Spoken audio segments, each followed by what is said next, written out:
Welcome to Missing the Mark, where we look for meaning in strange places. I'm Christopher. I'd like to talk today about the phrase to err is human. Now, there are two senses in which this can be meant, the first one being fairly anodyne, and the second one is the one I'm interested in because it touches rather directly on my video that talked about the asymmetry between good and evil. So the first one, just to get it out of the way, is the observation that you pretty much can't find people who don't make mistakes. And a general corollary of this is that you should typically have tolerance within reason for your fellow creatures, who, when they make mistakes, because you yourself do too, and to some degree you just have to expect that people will. There are a few other side things, and if you expect, if you've got any plan that relies on everyone doing what they're supposed to, on everything going right, your plan will almost certainly fail. Okay, so there are various things like that. Reasonable observation, lots of good corollaries, something worth learning. There's another sense in which people take this, however, and this is the sense in which it touches on my video, and that is that people take it to mean there is something about being human which necessitates erring, where in fact that if a person were not to make mistakes, they would not in fact be fully human, or not human at all. It varies a little bit. And this is where the distinction between good and evil, where good is a positive existence and evil a negative existence, becomes so important. Just to give a super brief recap, because I know not everyone has watched my previous videos, the distinction between good and evil being that good has a positive existence and evil is the absence of good. It looks like something positive and has a shape in the same way that if you hold your hand up and use a flashlight, that the shadow on the wall looks like it has a shape, but in fact it doesn't. What has a shape is the light. The light actually exists. The light has a shape.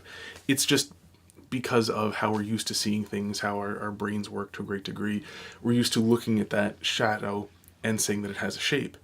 Well, this actually shows what the problem is with saying that to err is human, in the sense of to make mistakes is part of being human, and that if you didn't make mistakes, you wouldn't be human. Because the human part of you is the part of you that's actually capable of doing things. The mistakes are mistakes are failing to live up to being human. Now, it is incredibly common to fail in this manner, but it is not, properly speaking, a part of it. And you can see this in an analogy, like, for example, if you were missing a leg, you would stumble. I'm assuming, no prosthetics and so on. That, you could not walk in a normal bipedal manner if you had only one leg. But to be missing one's leg, because, say an alligator bit it off, or you lost it in a hunting accident, whatever, the thing is, you would not, the fact that you can't walk bipedally is not, properly speaking, a part of you. It is an accident in the sort of Aristotelian sense. It's not something that is natural to you that you can't walk. It's simply your current condition, because you do not, in fact, have all of you that there is supposed to be there. So in that same way, the fact that we make mistakes fairly frequently is not a part of us, but rather simply part of our current condition. And it's somewhat understandable that one could think that this is part of the human condition, because when one looks out, it is a common human condition. But it is. But the very fact that we all make different sorts of mistakes really points to the distinction, really. And you can take this in an analogy that nobody, we don't talk about the inability to hear ultrasonics. Like what a bat does for echolocation. Actually, not a great example, because some people may be able to do some echolocation. But, nobody can see into the ultraviolet spectrum. No one can hear the really high ultrasonics, stuff above 100,000 hertz, for example. And so we don't take the fact that we can't hear above 100,000 hertz. We don't take the fact that we can't see in the ultraviolet spectrum, or that we can't see X-rays, or we can't see gamma rays, to be a mistake on anybody's part. It is normal that we don't have that ability, in the sense of it is proper to a human being not to have that ability. On the other hand, missing a leg, or missing an arm, or your ears not working, things like this is something that you can tell is unnatural, because many people do in fact have these things, whereas nobody can see into the into the ultraviolet spectrum. No one can hear above 100,000 hertz. And moreover, there is nothing about us which seems to depend upon these abilities, in the same way that we are clearly built for walking on legs because none of the rest of us is all that good at getting us around. Hence why you can see where people who have this sort of disability will use machines to get around. They don't just normally get around using their other appendages for getting around. In contrast to a bird, you can sometimes see, I've seen, if you've ever been to New York City, there are an amazing number of pigeons. And, pigeons with various physical injuries they've sustained. And if you look, a pigeon that is missing a leg has trouble hopping around, but then they don't hop most of the time. They will tend to use their wings and fly, because in fact flying is natural to them, as is walking, and so they can compensate with one for the other. We don't have anything like that. We don't have alternatives. I mean, there are people who, in certain circumstances, can sort of get around walking on their hands, which is very impressive, incidentally. Anybody who manages to overcome a disability, I think, is owed a tremendous amount of respect because they're doing something hard. And many of them succeed at it, and I think they're all owed a great deal of respect for that.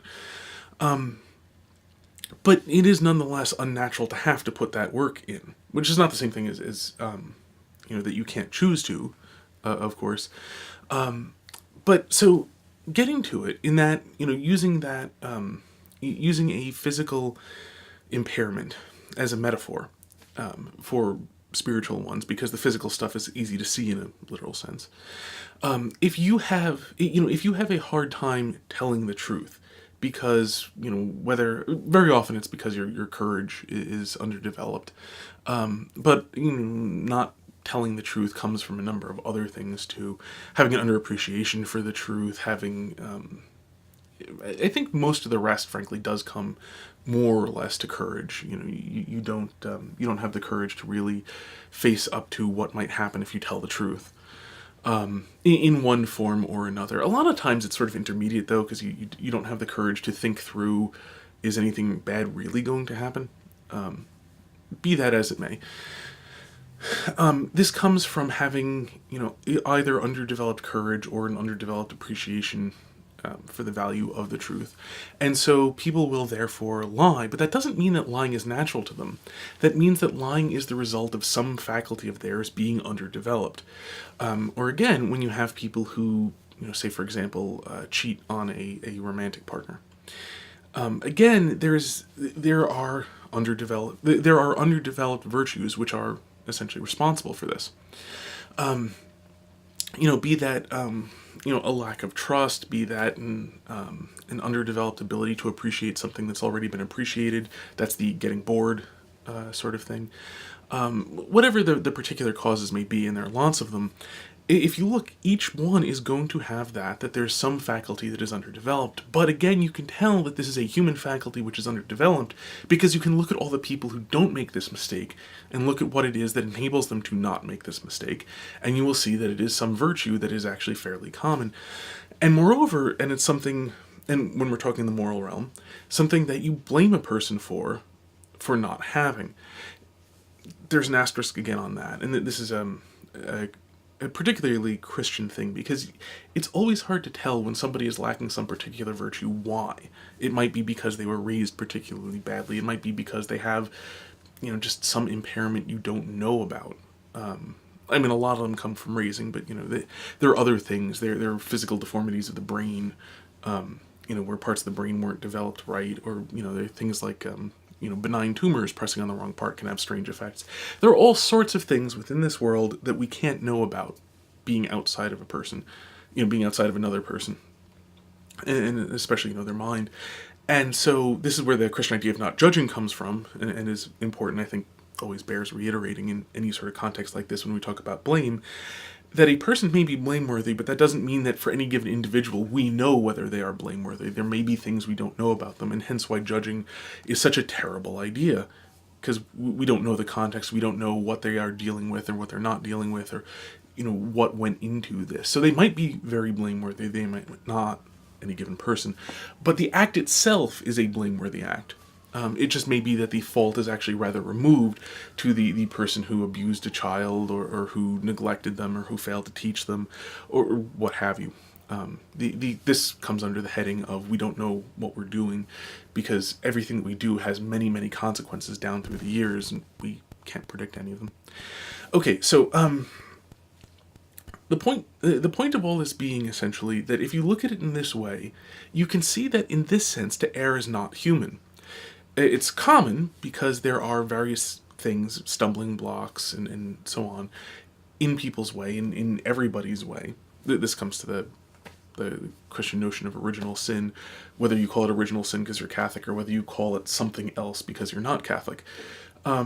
It's still basically the same concept everybody has, that we live in a fallen world. The world is not what it's supposed to be.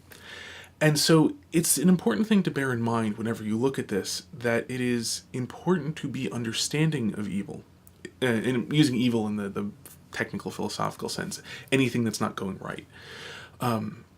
So like, lying and theft and so on. Snapping at somebody in anger when that was inappropriate, etc. Those are all evil in the technical philosophical sense.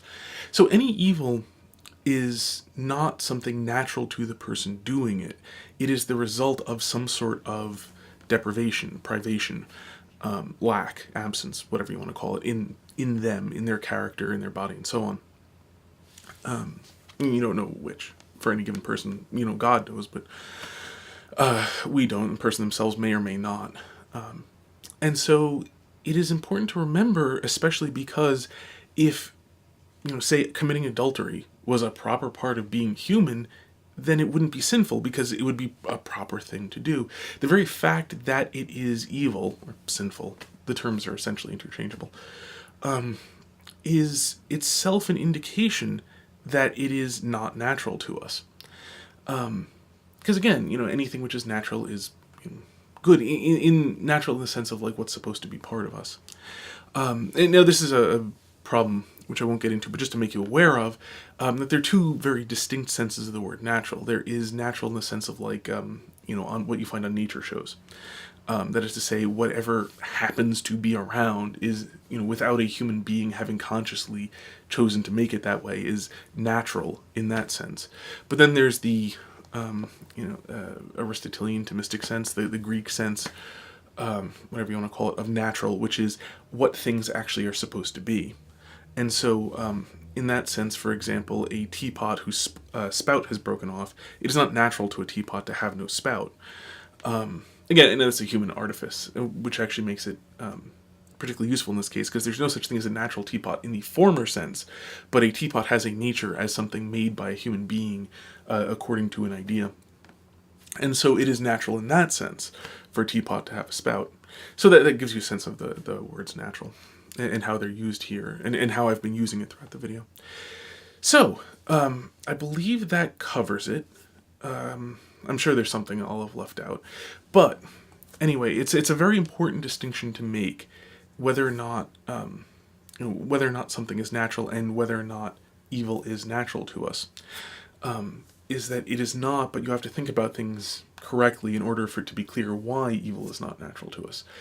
And it's practical in it's very useful. It's good to know in its own right. It's also practical because there are other systems which essentially result in other systems which more or less hold that evil is natural, and so that also kind of clearly rules them out as being possibly true.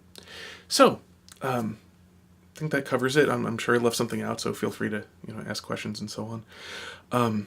And until next time, may you hit everything you aim at.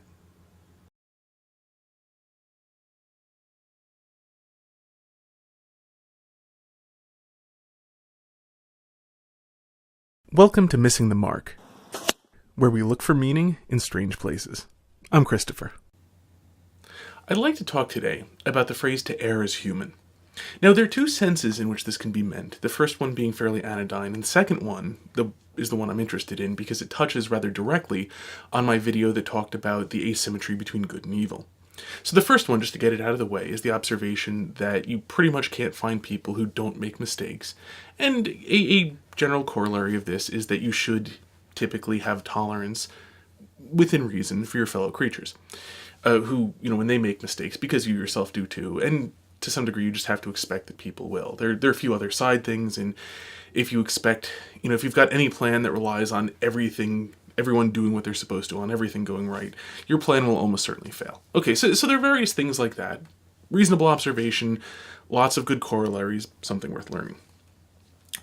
There's another sense in which people take this, however, and this is the sense in which it touches on my video, and that is that people take it to mean there is something about being human which necessitates erring, where in fact that if a person were not to make mistakes, they would not in fact be fully human.